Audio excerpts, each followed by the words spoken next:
நிறையா நோய்கள் வந்து மகிழ்ச்சியாக இல்லாததுனால அன்பாக இல்லாததுனால வருது. அது பர்டிகுலர்லி லைஃப் ஸ்டைல் டிசீஸ், வாழ்க்கை முறையினால் வர்ற நோய்கள். அதுலேருந்து விடுபடுறதுக்கு இப்போ பொதுவாக மகிழ்ச்சியாக இருங்க அப்படி சொல்லி முடித்தா அதுக்கு யாராலையுமே முடியல. இன்றைக்கி ஒரு 3-4 ஸ்ட்ராங்கான டிப்ஸ் கொடுக்குறேன்.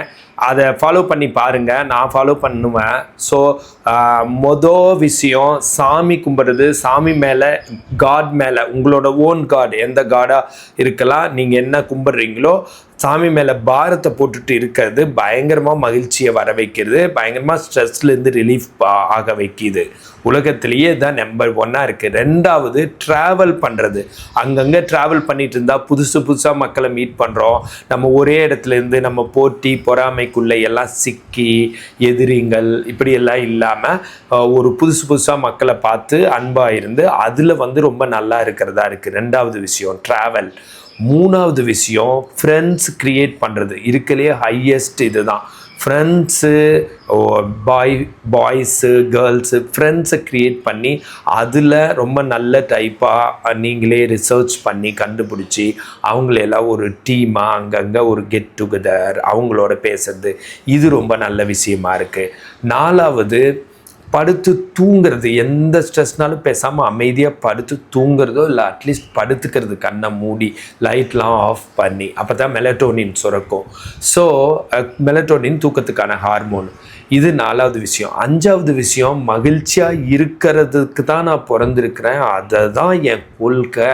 நான் என்ன நடந்தாலும் நான் சந்தோஷமாக தான் இருப்பேன், ஹாப்பியாக தான் இருப்பேங்கிறத மெயினில் கொண்டு வந்து வச்சுக்கோங்க. இப்போ படிப்பு, நான் படித்தே தீருவேன், நான் வீடு கட்டியே ஆவேன், நான் கல்யாணம் பண்ணியே ஆவேன், இதெல்லாம் ஓகே, ரொம்ப நல்ல பழக்கம். ஆனால் இதை வச்சுக்கிட்டு இதெல்லாம் எதுக்கு பண்ணுறீங்கன்றதை மறந்துட்டீங்க. இதெல்லாம் மகிழ்ச்சியாக இருக்க பண்ணுறீங்க. வீடு எதுக்கு கட்டுறீங்க? மகிழ்ச்சியாக இருக்க கட்டுறீங்க. கல்யாணம் எதுக்கு பண்ணுறீங்க? மகிழ்ச்சியாக இருக்க பண்ணுறீங்க. குழந்தை எதுக்கு பெற்றுக்கிட்டீங்க? மகிழ்ச்சியாக இருக்க பெற்றுக்கிட்டீங்க.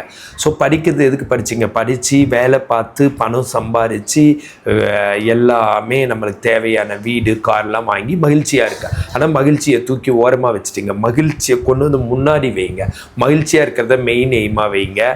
சிரிக்கிறது, சிரிப்பு சம்மந்தப்பட்ட படங்கள் பார்க்குறது, இது மாதிரியெல்லாம் கொண்டு வந்துருங்க. ஸோ இது மாதிரி இதை பிரித்து இப்போ எப்படி அதை அக்வேர் பண்ணலாம் அப்படின்னு நான் சொல்கிறேன். சாமி கும்பிட்றது வந்து ஜஸ்ட்டு சாமி கடவுளே காப்பாற்றுங்க, எனக்கு இது மாதிரி ஆச்சு, எனக்கு ப்ராப்ளம் இருக்குது, இந்த மாதிரி என்னை வந்து இது மாதிரி பண்ணுறாங்க, நான் இப்போ லவ் பண்ணுறேன் அது சக்ஸஸ் ஆகணும், நான் இப்போ பிஸ்னஸ் பண்ணுறேன் சக்ஸஸ் ஆகணும், இப்படி கும்பிட்றதெல்லாம் வந்து நல்ல பழக்கம்தான், இல்லைன்னு சொல்லலை. ஆனால் அதை விட என்ன பண்ணுறீங்க, போய் கும்பிட்டுட்டு வந்து எல்லா முயற்சியும் நீங்கள் உயிரை பணையம் வச்சு எடுக்கிறீங்க. இதில் முயற்சி எடுங்க, ஆனால் ஸ்ட்ரெஸ் ஆகி எடுக்க வேணாம். ரொம்ப அழுத்தம் திருத்தமாக இதுதான் அப்படி போக வேணாம். ஏன்னா கடவுள் அதை விட நல்லது நம்மளுக்கு வச்சிருப்பாரு. எதுனாலும் நம்ம கையில் 5% தான் இருக்குது, 95% தானாக நடக்கிறதா இருக்குது. அது கடவுள் இல்லை, கடவுள் நம்பிக்கை இல்லாதவங்க என்ன நினச்சிக்கோங்க, ஒரு ஏதோ ஒரு சக்தி நம்மளுக்கு புரியாதது எல்லாம் இருக்கும்ல.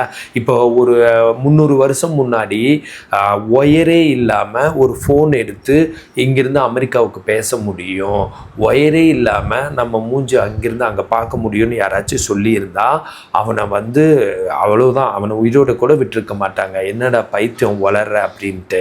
ஆனால் இப்போ அது நடக்குதா? இந்த மாதிரி கண்டுபிடிக்காதது நிறையா இருக்கலாம். அதனால் ஏதோ ஒரு சக்தி தான் இப்படி இயக்குது. இப்படி நம்ம வந்துட்டு நம்ம ஒன்றுமே நம்ம கையில் எதுவுமே இல்லாமல் இருக்குது. நம்ம என்ன இருக்குது சொல்லுங்கள் பார்க்கலாம்.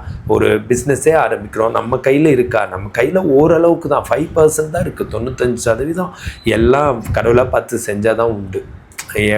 நம்ம ஒரு ஃப்ளைட்டில் போகிறோம், நம்மளாக ஓட்டுறோம், அந்த ஃப்ளைட்டில் ஓட்டுறவங்க கரெக்டாக இல்லை ஃப்ளைட்டோட பொருட்கள் கரெக்டாக இல்லைன்னா நம்மளும் தானே அஃபெக்ட் ஆகும். ஒரு பஸ்ஸில் போகிறோம், ட்ரெயினில் போகிறோம், நம்ம 2 வீலர் நல்லா ஓட்டிகிட்டு போகிறோம், வேறு ஒரு கார் வந்து வேகமாக வந்து இடிச்சிட்டா என்ன பண்ணுவோம்? அதே மாதிரி ஒரு தொழில் பண்ணுறோம், அது இப்போ தொழில் பண்ணுறப்ப பார்த்து அந்த பொருட்கள் வந்து கரெக்டாக போகாத ஒரு பொருளாக அவுட் ஆஃப் டேட்டாக மாறிட்டா என்ன பண்ணுவோம்? நம்ம சும்மா இருக்கோம், யாரோ பொறாமப்பட்டு நம்மளை குத்திட்டா என்ன பண்ணுவோம்? ஸோ இது மாதிரி வந்து நிறையா யோசித்து பாருங்கள். அதனால் கடவுள்கிட்ட சரண்டர் ஆகுங்க. அதுக்காகத்தான் இவ்வளவும் சொல்கிறேன்.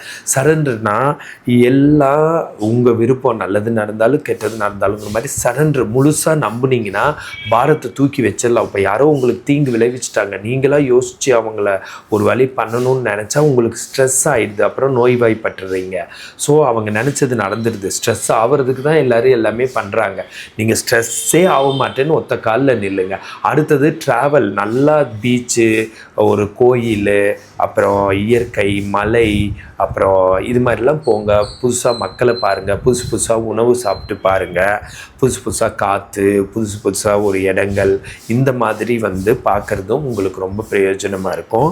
ரொம்ப மன அழுத்தம் இல்லாமல் இருக்கும். அடுத்தது பார்த்தா இந்த தியேட்டர் படத்துக்கு போகிறீங்க, நல்லா ஃப்ரெண்ட்ஸோடு போங்க, வெளில போங்க, இல்லை பார்ட்டிக்கு போங்க. இது மாதிரிலாம் கூட நீங்கள் வச்சுக்கலாம். கண்டிப்பாக மன அழுத்தம் தான் இருக்கலையே மோசம்.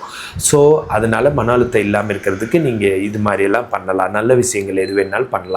அப்புறம் ஃப்ரூட்ஸ் அண்ட் வெஜிடபிள்ஸ் சாப்பிட்ற பழக்கம் வச்சுக்கோங்க. நல்ல பழக்கத்தையே மன அழுத்தம் இல்லாமல் இருக்கிறதுக்கு கூட துணைக்கு கூப்பிட்டுக்கோங்க. ஸோ அப்புறம் நான் இன்னொன்று சொன்னது என்னென்னா, மகிழ்ச்சியாக இருக்கத்தான் பிறந்திருக்கேன், அன்பாக இருக்க தான் பிறந்தங்கிறது முன்னாடி கொண்டு வந்து வச்சுக்கோங்க. எதுக்காகவும் கலங்காதீங்க. பெரிய ஆபத்தே வந்தாலும் அடுத்த நாளே அன்பாகவும் மகிழ்ச்சியாகவும் இருக்க ஆரம்பிச்சிருங்க. அப்போ யாருமே உங்களை வந்து தோற்கடிக்கவே முடியாது. நீங்கள் தான் ஜெயிப்பீங்கன்னு வச்சுக்கோங்களேன். நம்ம உயிர் வாழ்கிற வரைக்கும் நம்ம அப்படி தான் இருந்து ஆகணும். அப்போ தான் நோய் இல்லாமல் வாழ முடியும். ஸோ இந்த மாதிரி ஹெல்த் டிப்ஸ் வேணா என்ன ஃபாலோ பண்ணுங்கள். ஃபிசியோதெரப்பி கன்சல்டேஷன் வேணா கால் பண்ணுங்கள். ஃபிசியோதெரபிஸ்ட் நல்ல ஆப்பர்ச்சுனிட்டிஸ் வேணா கால் பண்ணுங்கள். This Prakash physiotherapist.